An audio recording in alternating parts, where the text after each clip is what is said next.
इस बात में कोई दो राय नहीं है कि आज हमारे भारत देश में और दुनिया भर में, पूरे विश्व में लगभग हर घर में दूध और दूध से बने उत्पादों का, प्रोडक्ट्स का उपयोग और उपभोग किया जाता है। और दूध से बने प्रोडक्ट्स बनाने वाली कंपनियां भी इनका खूब प्रचार करती है, भर भर के प्रचार करती है और कई फायदे गिनाती हैं। और कई एड्स तो ऐसे होते हैं जहां ज़्यादातर बच्चे ही होते हैं उनमें। लेकिन इस दूध के नुकसान क्या है वो हमें कोई कंपनी नहीं बताती। तो दूध पीने के कारण कौन कौन से नुकसान हमें हैं, क्या क्या बीमारियां हमें हैं, क्या हमारे दैनिक जीवन में हर कभी जो हमें बीमारियां होती है वो इस दूध के कारण ही तो नहीं है, कहीं ये दूध भी तो उसका एक कारण नहीं है। तो देखते हैं कि कौन कौन सी बीमारियां दूध के कारण हमें होती हैं जो हमें बताई नहीं जाती। According to American Academy of paediatrics, America की पीडियाट्रिल्स एकेडमी के अकॉर्डिंग जो दूध होता है उसमें प्रोटीन ज़्यादा होता है, उसमें सोडियम ज़्यादा होता है, उसमें पोटेशियम ज़्यादा होता है और छोटे बच्चे को वो पचाने के लिए बहुत मेहनत करती है, या कहो कि वो पचा ही नहीं पाता है। तो 1 साल से छोटे बच्चों को अगर आप किसी पशु का दूध पिलाते हैं, गाय का, भैंस का, तो उसके बहुत नुकसान होते हैं। हमको लगता है कि फ़ायदे होंगे, पर फ़ायदे की जगह उल्टे नुकसान हो रहे होते हैं उसे। अक्सर कुछ माँ होती हैं जो बच्चों को अपना दूध पिलाने के स्थान पर गाय या भैंस का दूध पिलाना प्रेफर करती हैं। उनको ये देखना चाहिए कि बच्चों को ये नुकसान पहुंचाता है। तो कोशिश करें कि बच्चों को, कम से कम 1 साल से छोटे बच्चों को तो दूध से पूरी तरह दूर ही रखा जाए। दूसरी बात, ये जो डेयरी प्रोडक्ट्स होते हैं ये आजकल बहुत ज़्यादा मात्रा में आते हैं फैक्ट्रियों से, और गांवों से भी आता है। लेकिन इंसान कैसा है, इंसान अपने स्वार्थ, अपने स्वाद, अपने शौक के लिए जब इंसान का इस्तेमाल करता है तो पशु का क्यों नहीं करेगा। तो पशु को एक वस्तु, एक मशीन की तरह वो इस्तेमाल करता है। उसके लिए इन पशुओं से बहुत अधिक दूध लिया जाता है ताकि इनसे अधिक से अधिक फायदा उठा लिया जाए। तो ये जो डेयरी प्रोडक्ट्स होते हैं, दूध होता है और दूध से बनी वस्तुएं होती हैं, इनमें बहुत ज़्यादा एस्ट्रोजेंस और इंसुलिन पाया जाता है।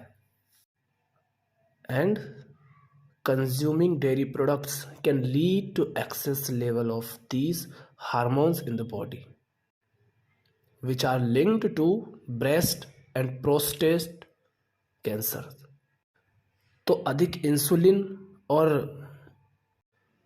एस्ट्रोजेंस होने के कारण ब्रेस्ट कैंसर और प्रोस्टेट कैंसर का खतरा बढ़ जाता है। और स्टडी बताती है कि दूध पीने वालों में सबसे ज़्यादा कैंसर के खतरे होते हैं, और जो बिल्कुल दूध नहीं पीते हैं उनमें कैंसर के खतरे बहुत कम होते हैं। सबसे कम खतरा है उन्हें जो दूध बिल्कुल नहीं पीते, दूध से बने प्रोडक्ट नहीं खाते। तीसरा पॉइंट, गाय के दूध का अधिक सेवन करने से आप जानते ही हैं कि शुगर का स्तर बढ़ता है, और शुगर बढ़ने से डायबिटीज़ का खतरा भी बढ़ जाता है। तो डायबिटीज़ के व्यक्ति को तो पीना ही नहीं चाहिए, इस्तेमाल ही नहीं करना चाहिए। साथ ही जो नहीं चाहता कि उसे डायबिटीज़ हो, शुगर हो, तो उसे भी नहीं करना चाहिए इन सब का सेवन। और अगर नहीं छोड़ पा रहे हो तो उनसे बात कर लो, जिनको डायबिटीज़ है, जिनको शुगर हो चुकी है, कि उनका क्या हाल रहता है, तो पता चल जाएगा। नहीं तो ऐसा ना हो कि अब पछताए होत क्या जब चिड़िया चुग गई खेत। आगे अगला पॉइंट है, गाय का दूध पीने वालों में कई तरह की एलर्जीज देखी गई हैं। गाय का दूध पीने के कारण बहुत तरह की एलर्जी होती है। गाय का दूध पीने से पेट की कई तरह की बीमारियां होती हैं। साथ में दूध के अंदर लैक्टोज भी पाया जाता है और बच्चों में दूध से एलर्जी लैक्टोज इंटॉलरेंस के कारण होती है। उन्हें लैक्टोज को पचाने में मुश्किल होती है, वो पचा नहीं पाते हैं। लैक्टोज माने जो दूध में प्राकृतिक रूप से शुगर पाया जाता है। आपने देखा होगा, आप अगर दूध पिए तो उसमें मिठास होती है, वो शुगर, वो लैक्टोज, उसको पचाने में समस्या होती है और इसी कारण कई तरह की बीमारियां होती है। जैसे उदाहरण के लिए उल्टी आना, होंठ में, गले में या जीभ में सूजन हो जाना और दूध के कारण खांसी या सांस फूलने जैसी समस्याएं भी हो जाती है। पित्ती की समस्या हो जाती है, घबराहट महसूस हो रही हो या फिर होंठ या मुंह के आसपास खुजली होने लगती है। इसी के साथ इसके दूसरे कुछ लक्षण भी होते हैं। ऐंठन, पेट में ऐंठन होती है, आंखों में पानी बहता है, नाक बहने लगती है, कुछ खाते हो तो निगलने में परेशानी होती है, दस्त भी लग जाते हैं कई बार, उसमें खून भी हो सकता है, सिर दर्द और घुटन, ये सारी परेशानियां होती है, सारी बीमारियां हो जाती हैं।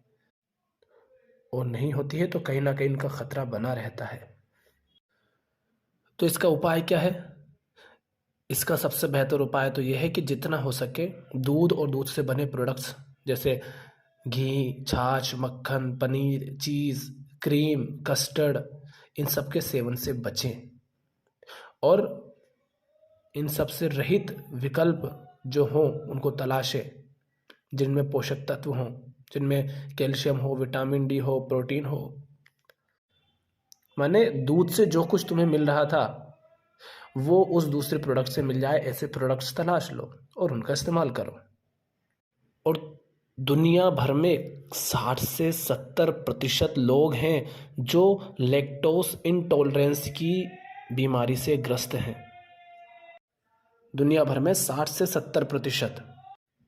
अब 60 से 70% आबादी केवल बच्चों की तो हो नहीं सकती, तो इसमें बच्चे, जवान, बूढ़े सब शामिल हैं, क्योंकि अधिकांश लोग उसको पचा नहीं पाते, क्योंकि पशु की पाचन शक्ति हमसे ज़्यादा होती है और वो दूध पशु के लिए होता है और हम इंसान होकर उसे पीते हैं, इस कारण हमें वो समस्याएं पैदा होती हैं। उसके बाद एक्ने और एक्जिमा जैसी बीमारियां भी हो जाती हैं, जैसे हमारे चेहरे पर फुंसियाँ, स्किन ड्राई हो जाती है, प्रोस्टेट कैंसर हो जाता है, जो इन सब का खतरा बना रहता है। इसी के साथ high level of cholesterol in blood, हमारे खून में कोलेस्ट्रॉल बढ़ने का खतरा बढ़ जाता है और कोलेस्ट्रॉल के कारण भी कैंसर होने का खतरा बढ़ जाता है। और आज हम देखते हैं कि कितनी सारी एंटीबायोटिक्स इस्तेमाल की जाती है डेयरी फार्म्स में। कई कई तरह की दवाएं, कई तरह के इंजेक्शन्स उन पशुओं को लगाए जाते हैं और उन सब के माध्यम से वो हमारे अंदर पहुंच जाते हैं। तो वास्तव में जितने फ़ायदे दूध के हमें गिनाए जाते हैं उससे ज़्यादा नुकसान ही हम पाते हैं। पर चूंकि हमें उसका स्वाद लग गया है, कुछ लोग हैं जिनके स्वार्थ के धंधे उस पर आधारित हैं, इसलिए वो बेचे जाते हैं, और कुछ लोग हैं जिन्हें बड़ा शौक है इन सब चीज़ों का। तो ऐसी अनेक समस्याएं दूध के कारण हमें हो सकती है, उनकी संभावना होती है और होती रहती है। ये सारे नुकसान दूध के हैं। और इसी के साथ महत्वपूर्ण नुकसान जो मैं समझता हूँ वो ये है कि जब आप पशु का दूध पीते हैं तो उस पशु की वृत्तियाँ भी आपके अंदर आ जाती हैं, कहीं ना कहीं आती ही हैं, क्योंकि जो हम खाते हैं, पीते हैं, उसी से शरीर बनता है, उसी से मस्तिष्क बनता है, और जैसा हम खाते पीते हैं वैसे उसका असर होता है। और इसका उदाहरण अगर बहुत सरल देखना है तो आप ऐसे देख सकते हैं कि आप अगर स्वस्थ भोजन करते हैं तो आपको कैसा लगता है, जहर पीते हैं तो कैसा लगता है, शराब पीते हैं तो क्या होता है। अर्थात जो खाया, जो पिया, उसका असर हुआ हमारे मन पर, हमारे तन पर। तो अगर आप पशुओं का दूध पीते हैं तो पशुओं से संबंधित वृत्तियां भी आपके अंदर आनी ही है। उसी के साथ जब आप पशु का दूध पीते हैं, इसका अर्थ है कि दूध तो हर जीव का उसके बच्चे के लिए होता है, तो आपने किसी दूसरे के हिस्से का दूध छीना, तो इस कारण आपके अंदर प्रेम तो होता नहीं। फिर ऐसा व्यक्ति जो किसी और से अपने स्वाद, अपने स्वार्थ, अपने शौक के लिए उसके दूसरे के हिस्से का भोजन छीन ले, उसका दूध छीन ले, छोटे जीव से, छोटे बच्चे से, वो व्यक्ति अपने जीवन में चोरी करता है। वही व्यक्ति अपने जीवन में भ्रष्टाचार भी करता है, वही दूसरे का शोषण भी जीवन में करता है, दूसरे पर हिंसा भी जीवन में करता है, क्योंकि उसके अंदर न प्रेम होती है, न करुणा, न दया, न संवेदनशीलता, कुछ नहीं होता। ये उन बीमारियों से भी बड़ा नुकसान है जो तुम्हें होता है, लेकिन ये दिखाई नहीं देता, ये बड़ा सूक्ष्म होता है। बीमारियों का जो स्थूल नुकसान है वो तो दिखाई नहीं देता हमें, जब बीमारी हो जाती है तब परेशान होते हैं, तो ये सूक्ष्म नुकसान कैसे दिखाई देगा, पर ये होता है। अब आपको दूध पीना है या नहीं पीना, यह आपका चुनाव है।